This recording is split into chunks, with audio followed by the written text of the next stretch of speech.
So I just wanted to do a quick review on the Chefman 1.7 electric glass tea kettle.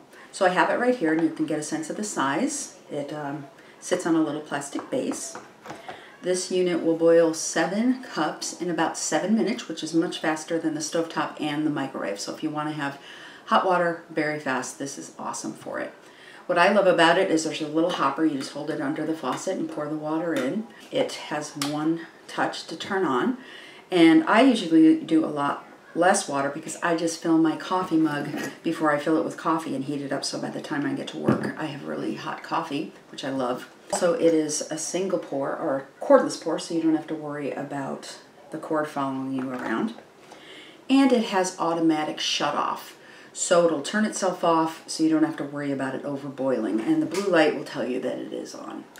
So I really like this. I use this every single day. The one complaint that I have about it is it comes with a really strong plasticky smell.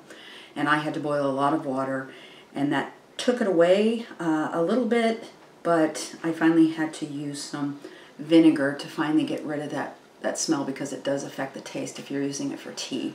It's good, you just won't be able to drink it. You got to clean that up really good. So as you can see, it's already starting to boil. You probably can't see, but I can see it. We're starting to get a boil right here. So all in all, I love this unit. I use it every single day, and I say 2 thumbs up.